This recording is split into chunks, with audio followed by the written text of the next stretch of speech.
네, 안녕하세요. 퍼즈입니다. 연휴 첫날이죠? 네. 원래 오늘 트론이랑 순위 분석한 영상이 올라갈 예정이었으나 비트코인이 떨어졌기 때문에 비트코인 분석 영상을 올려드리고 해당 영상은 내일 올려드리도록 하겠습니다. 자, 네.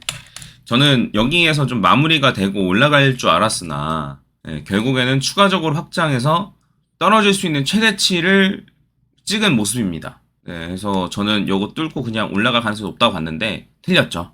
네. 그래서 요 중심선이 뚫리면은 하단선까지 갈 가능성이 높다. 제가 이제 전에 말씀드렸던 게 하단선까지 갈 가능성이 높고 하단선까지 간다 하더라도 크게 문제는 아닐 것이다. 왜?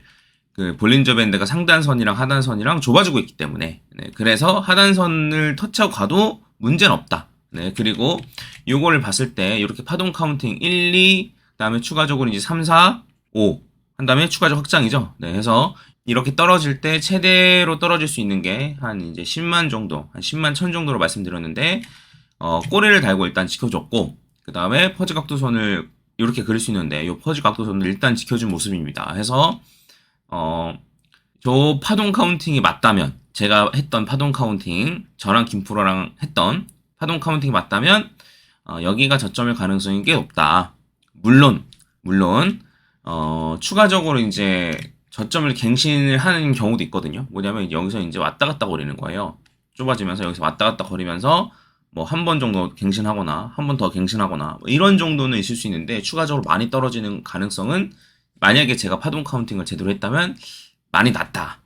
이렇게 이해하시면 될 것 같습니다. 그래서 지금 상황에서 가능성이 높은 거는 일단 횡보 가능성이 일단 좀 높아 보이고요. 네, 그래서 지금 보시면은 중심선을 기점으로 상단선까지가 한 5%, 하단선까지도 5% 똑같거든요, 이건. 한 5% 정도 차이가 나는데, 이 정도로 차이가 나면은 중심선은 사실 의미가 없어집니다. 네, 그래서 이렇게 볼린저 밴드가 넓게 벌려져 있어야지만 중심선을 지키는 게 의미가 있고, 사실 이 정도로 좁아졌으면 의미가 좀 줄어듭니다. 네, 그래서 해당 부분 참고하시고, 제 생각에는 아마 이런 식으로 뭐 저점을 갱신한다 하더라도 이런 식의 움직임, 뭐 이렇게까지 크게 뭐 떨어질까 싶긴 한데, 그러니까 애초에 얘는 이제 고점 대비해서 이제 떨어진 게 한 30% 정도고, 지금 얘는 고점 대비해서 떨어진 게 그 정도가 아니잖아요.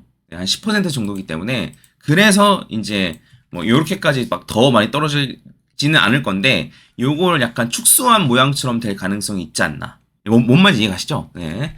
그래서 이렇게 생각해 주시면 될 것 같고, 그래서 이제 옆으로 좀 횡보하는 모습, 네, 요런 모습을 생각해 볼 수 있을 것 같습니다. 네, 그래서 이때도 아마 볼린저 밴드가 좁아져서 이때 정도가 이때가 한 3, 4% 정도, 네, 볼린저 밴드가 중심선을 기점으로 상단선 하단선이, 그다음에 한 요때가 한 5% 정도, 네, 해서 이때쯤 되면 사실 중심선이 크게 의미가 없어요. 보시면 아시겠지만, 그쵸? 그래서 지금 그런 상황이다.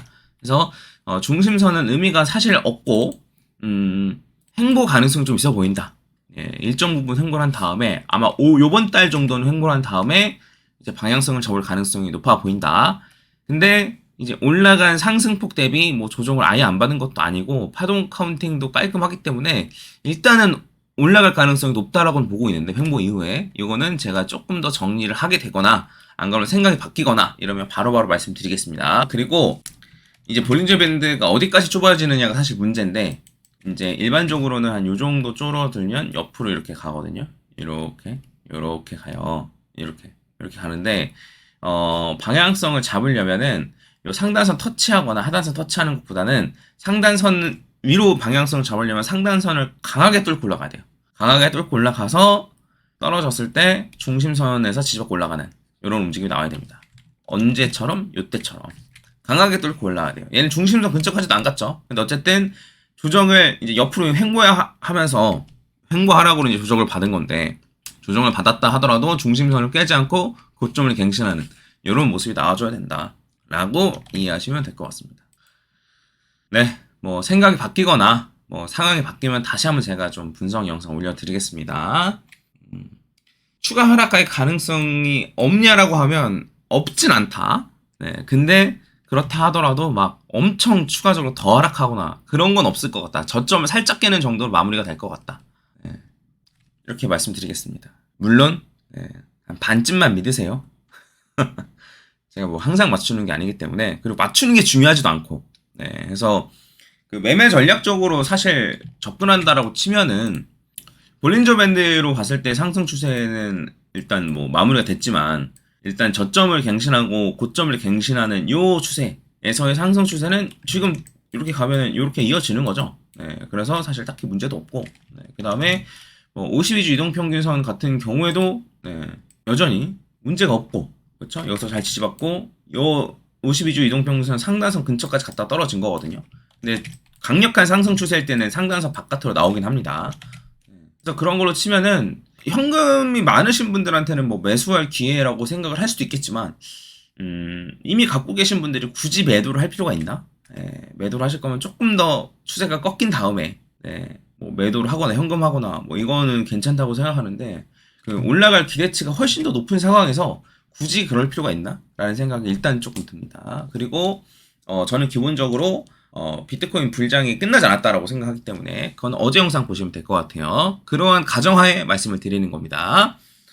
그리고 추가적으로 이더 BTC롱이 많이 지금 팔았죠. 그래서 저는 요거를 헷갈리실 수도 있는데, 이더 BTC롱의 롱 물량이 줄어든다는 소리는 뭐냐면 이더의 가격이 떨어지고 비트코인의 가격이 오를 가능성이 없다는 뜻이에요. 이더를 팔고 비트를 바꾸는 거니까. 그러니까 이더로 비트를 산다 이렇게 이해하시면 되거든요. 그래서 요게 줄어드는데 왜 이더 가격이 떨어지냐? 이건 아니에요. 이걸 원래 팔면은 이더 가격이 원래 떨어져야 돼요. 근데 사실 조금 더, 왜냐면 얘의 평단가가 거의 지금이기 때문에 얘가 이제 지금보다 조금 더 높을 것 같은데 한 요 정도 구간에서 이제 매수를 한 거거든요. 그래서 지금 요 구간에서 지금 팔고 있는 거예요. 요 구간에서. 근데 이제 요때 샀던 물량을 제외하고 나서는 거의 다 팔았어요. 그니까 뭐냐면 그냥 본절에 그냥 다 나왔다. 요겁니다. 그래서 그 예전에 이만이라고 비트코인 2만 개 갖고 있던 그 고래가 있었는데, 걔가 이제 책으로 많이 갖고 있을 때는 2만 개보다 더 많이 갖고 있었죠. 그래서 그 비트코인 고래가 그 18MK로 시작되는 비트코인 지갑이었어요. 아직도 기억나네. 18MK로 시작되는 비트코인 지갑. 요거 기억나시는 분 댓글로 얘기해주세요. 얘가 사고 파는 거를 다 체크를 했었었는데, 생각보다 엄청나게 저점을 잡고 엄청나게 고점을 잡고 이런 게 아니고, 얘도 이런 애들도 물리면 물탄다. 근데 얘 같은 경우에는 아마 비트코인보다 이더리움이 더 많이 올라갈 거라고 생각을 하고 베팅을 하거나, 그럼 비트코인 도미넌스가 떨어질 거라고 베팅을 했는데, 근데 생각만큼 안 돼서 그냥 본전에 빠져나온다 정도는 이해하시면 될 것 같습니다. 저도 조금 실망이네요. 이더리움 100만 개 베팅했으면 좀 뭐라도 확실히 알고 이렇게 한 줄 알았는데, 그냥 뭐 엄청 대형 고래는 아니었나 보네요. 아무튼 이런 상황입니다. 근데 또 모르죠. 얘가 다 물량 빼고 나서 이더 BTC가 가격이 올라가거나 도미넌스가 확 떨어질지, 그걸 조금 봐야 될 것 같습니다. 그래서 뭐 이런 상황 이다 라고 보시면 될 것 같습니다. 다행인 거는 달러 인덱스가 생각보다 그래도 많이 떨어져서 다행이고, 다만 도미넌스는 그래도 많이 올라가 있지만 요거를 뚫고 올라간 건 아니고, 요런 상황. 자세한 거는 다음 주에 영상 올려드리도록 하겠습니다. 그리고 다음 주 화요일 날 그 해운 아나운서님이랑 그 메타 관련해가지고 좀 자세히 좀 다루고, 준비를 저도 많이 했으니까 기대 좀 해주시고, 그 다음에 테슬라가 일론 머스크랑 트럼프랑 또 싸워 제껴가지고 테슬라가 폭락했는데 관련된 얘기도 화요일 날 조금 다루도록 하겠습니다. 그리고 목요일 날 오은비 아나운서님이 또 한 번 더 라이브에 오시게 됐습니다. 목요일 날 11시일지 12시일지는 좀 미정인데, 아마 오은비 아나운서님 오시면 또 재밌게 라이브 할 수 있지 않을까 싶습니다. 한 번 더 반응이 좋아서 한 번 더 모셨으니까 이때 놓치지 말고 오시면 좋을 것 같고, 그 오은미 아나운서님의 그 어록 있죠? 심적 분석,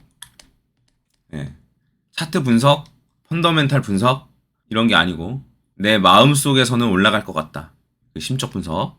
그 다음에 불장의 반대말, 장의 반대말 물장. 이번엔 어떤 어록을 만드실지 좀 궁금합니다. 이상 마치고 내일은 아마 뭐 비트코인의 움직임이 좀 있으면은 비트코인 분석 영상 올려드릴 수도 있고, 아니면은 트론이랑 수익 분석 영상 찍어놨으니까 뭐 그거를 비트코인이 별 움직임이 없으면 그 영상 내일 업로드 해드리도록 하겠습니다. 네, 이상 마치겠습니다. 감사합니다.